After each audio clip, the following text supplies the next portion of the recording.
నాదెండ్ల మనోహర్ గారు అనే ఒక వ్యక్తికి జనసేన పార్టీ బస్సునిచ్చారు. ఆయన డ్రైవింగ్ ఎక్కడా సరిగ్గా చేయలే. ఈ 5 ఏళ్లలో జనసేన పార్టీ బస్సుని పెద్ద కొండ గుద్ది మొక్కలు చేశాడు ఆయన.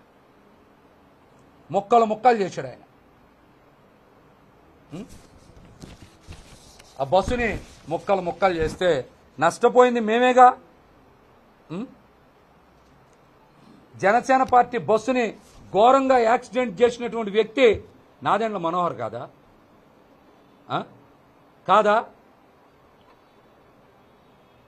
5 సంవత్సరాల సుదీర్ఘ సమయంలో పార్టీని ఎందుకు మనం నిర్మాణం చేయలేకపోయాం?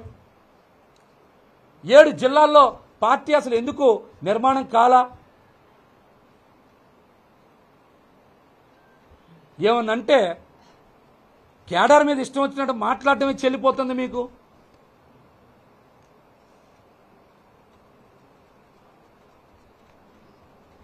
రెండు సార్లు ఎమ్మెల్యే, సభాపతి, ముఖ్యమంత్రి గారి కుమారుడు, అట్లాంటి వ్యక్తి నాదెండ్ల మనోహర్ 5 సంవత్సరాల సుదీర్ఘ సమయంలో తన సొంత నియోజకవర్గంలో కూడా పార్టీని నిర్మాణం చేయలేకపోతే రాష్ట్రంలో పార్టీని బలోపేతం చేయగలరా? అట్లాంటి వ్యక్తికి జనసేన పార్టీ అనే బస్సుని, స్టీరింగ్ని చేతిలో పెట్టి మొత్తం జనసేన పార్టీ జీవితాన్నే సర్వనాశనం చేయడం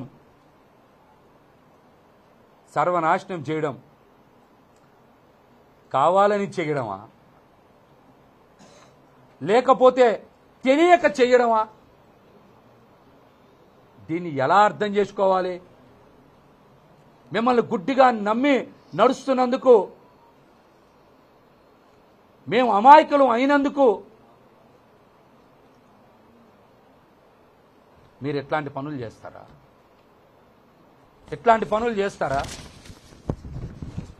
ఏ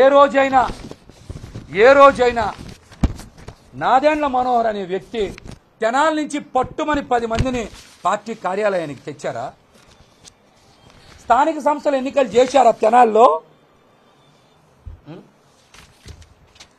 తెచ్చారా? పోనీ స్థానిక సంస్థల ఎన్నికలు చేశారా?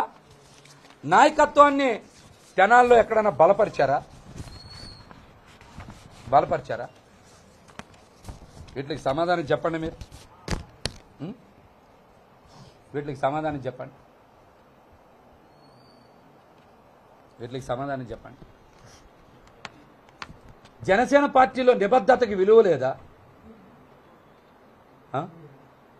అన్నిటికీ మించి నిజాయితీతో మీతో ప్రయాణం చేస్తే మీరు నమ్మరా? వేరే పార్టీల్లో విధేయతకి పట్టం కడితే జనసేన పార్టీలో విధేయతకి ఉరితాడేశారు. వాళ్ళు పట్టం కట్టారు, మీరు ఉరితాడేశారు. విధేయతకు పట్టం అంటే తంగిరాల స్వామి గారి దగ్గర డబ్బులున్నాయా? కొలికలపూడి శ్రీనివాస్ గారి దగ్గర డబ్బులున్నాయా? కాగితపు కృష్ణప్రసాద్ గారి దగ్గర డబ్బులున్నాయా? వర్ల కుమార్ రాజా గారి దగ్గర డబ్బులున్నాయా? చాలా మంది దగ్గర డబ్బులు లేవు కదా. పార్టీ కోసం నిలబడి విధేయత చూపించినందుకే కదా టికెట్లు ఇచ్చారు వాళ్ళకి.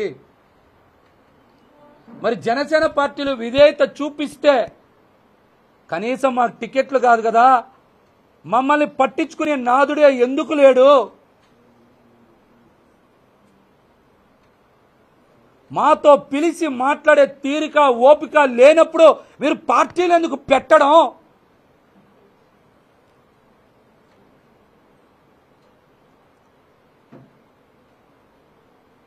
మాలాంటి వాళ్ళందరితో, కొత్త తరం రాజకీయ నాయకులతో ఎందుకు చెలగాటం ఆడడం?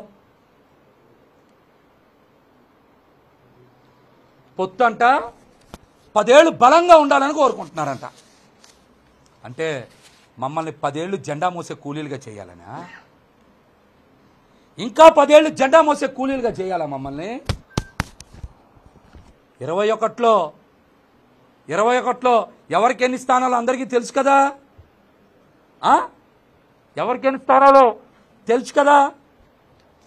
అంటే 2024 తర్వాత 29, 34 వరకు మేము మా 2 భుజాల మీద 2 జెండాలు వేసుకొని అరిగిపోవాలా? అరిగిపోవాలా మేము?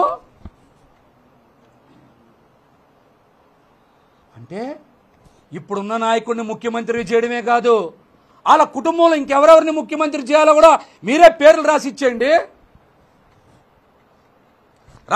చేసేస్తాం. జనసేన పార్టీలో ఉన్న పాపానికి మేము బానిసల్లా బతకాలా? జెండా కూలీల్లా బతకాలా?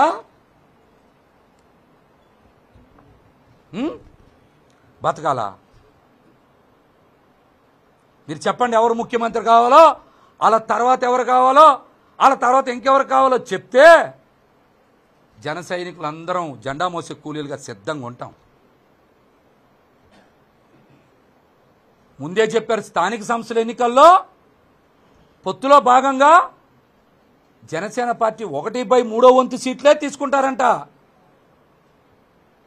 ఆ 1/3 సీట్లలో మళ్ళీ భారతీయ జనతా పార్టీకి 50% ఇవ్వాలంట. అంటే ఒక నియోజకవర్గంలో 21, 22 డివిజన్లు ఉంటే జనసేన పార్టీకి వచ్చే స్థానాలు ఎన్ని అవుతాయి? 3, 4 అవుతాయి. ఆ 3, 4 జనసేన పార్టీ వాళ్ళకే వస్తాయని గ్యారంటీ ఏంటి? ఇప్పుడులాగే వేరే పార్టీ నేతలు వచ్చి కండువా కప్పుకుంటే ఆ 3, 4 కూడా ఆ పార్టీ వాళ్ళకే కదా ఇస్తారు. మళ్ళీ అసెంబ్లీ సీట్లే మీరు ఇవ్వలేదు కదా, రేపు కార్పొరేషన్లోనో పంచాయతీల్లోనో ఇంక ఇస్తారా సీట్లు? ఇస్తారా? అసలు జనసేన పార్టీ వాళ్ళని రాణిస్తారా?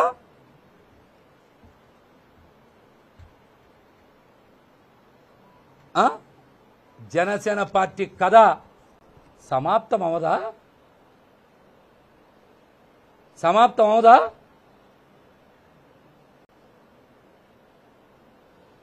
మమ్మల్ని అందరినీ భవిష్యత్తు మీద ఎన్నో ఆశలు కల్పించి మీలో ఒక చెగోవీరని చూసుకున్నాం, ఒక ఉద్యమకారుని చూసుకున్నాం. మీరు నిలబడతారనుకున్నాం.